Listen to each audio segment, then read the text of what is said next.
এই ভারতবর্ষের ইতিহাসে অনেক বদ্ধ উন্মাদ রাজা ছিল, ৩০ বছর তারা রাজত্ব করেছে, একদম পাগল। সেই পাগল রাজার আমলেও কিন্তু রাজকোষ থেকে একটা পয়সা চুরি হয়েছে। মোহাম্মদ বিন তুগলকের আমলে অনেক তুগলকি কাণ্ড ঘটেছে, কিন্তু তার সেন্ট্রাল ব্যাংক থেকে কোনো টাকা চুরি কিন্তু হয়নি। কিন্তু দুর্ভাগ্য যে আমাদের বাংলাদেশ থেকে এই যুগে এই উন্নয়নের মধ্যে বিশাল অঙ্কের টাকা চুরি হয়ে গিয়েছে। আবার চুরি হচ্ছে বা চুরি হয়েছে এরকম আর একটা গুজব কিন্তু ছড়িয়ে পড়েছে। এটা খুবই দুর্ভাগ্য। এবং আপনি যদি খুব দেখবেন যে সত্যের চাইতেও মানুষ যখন খুব দুর্বল অবস্থায় থাকে, গুজব তখন মানুষকে ভীষণ রকম বিপদগ্রস্ত করে। এবং আওয়ামী লীগের কপালে সবসময় এই গুজবগুলা একটা গজব হিসেবে চলে আসছে। আপনি চিন্তা করুন যে 1974 সনে বাসন্তীর জাল পরা, কোনো মহিলা কি জাল পরে থাকতে পারে? এখন চিন্তা করুন, ইত্তেফাকের মতো একটা পত্রিকাতে একটা নিউজ চলে আসলো যে অভাব এরকম করছে যে বাসন্তী জাল পরে তার লজ্জা নিবারণ করছে। মানুষ এটা বিশ্বাস করেছে। শেখ কামাল রাস্তায় বের হয়েছেন, উনি কিছু গুন্ডা তাকে আক্রমণ করেছে, সেটা প্রতিহত করতে গিয়ে, তাদের সাথে যুদ্ধ করতে গিয়ে তিনি আহত হয়েছেন। পেপারে আসলো এই যে হাসানুল হক ইনু সাহেবদের পত্রিকা, তখন বাংলাদেশের সবচেয়ে জনপ্রিয় দৈনিক গণকণ্ঠ পত্রিকা, কবি আল মাহমুদ সেটার সম্পাদক ছিলেন।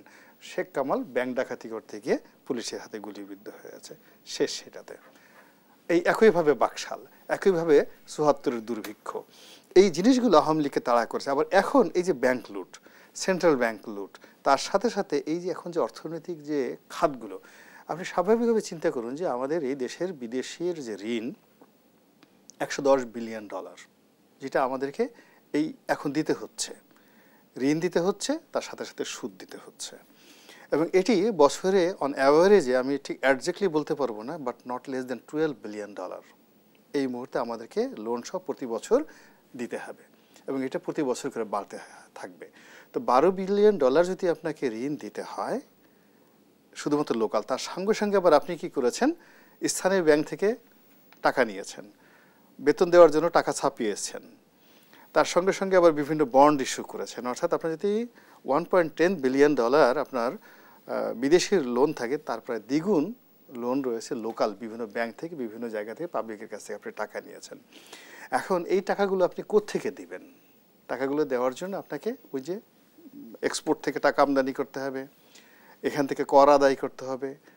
তো এইটা না করে বরং এই যে IMF যে সূত্রগুলো দিয়েছে, এই সূত্রগুলো দেওয়ার ফলে, এগুলো ফলো করার ফলে সমস্ত মানুষের জীবনে রীতিমতো নাভিশ্বাস শুরু হয়ে যাবে। সাধারণ মানুষ থেকে শুরু করে এখন দেখবেন যে সংসদ সদস্য যারা জয় বাংলা, জয় বঙ্গবন্ধু ছাড়া কিছুই বুঝে না, তারাও একটা সময় হতাশ হয়ে পড়বেন। এর কারণ হলো আগে পেটে তো খাবার জোগাতে হবে। ঠিক সেই বিপদ এবং বিপত্তির মধ্যে কিন্তু এখন আওয়ামী লীগ পড়ে গিয়েছে। এবং সবচেয়ে বড় ব্যাপার হলো রাজনীতির সবচেয়ে ট্র্যাজেডি, আপনি দীর্ঘদিন যদি খুব কর্তৃত্ববাদী শাসন চালান এবং আপনি যদি রাজনীতিতে আপনার প্রতিপক্ষকে দমন করেন, করে একবার শেষ করে দেন, তখন এই যে দেখেন পৃথিবীটা চলছে, এখানে মহাকর্ষণ শক্তি আছে, উভয় সায়েন্সের ছাত্র আছেন, মাধ্যাকর্ষণ শক্তি আছেন, অভিকর্ষ আছে, এবং পৃথিবীটা একটা গাণিতিক নিয়মে চলে। তো এই গাণিতিক নিয়মের বাইরে পৃথিবী চলে না।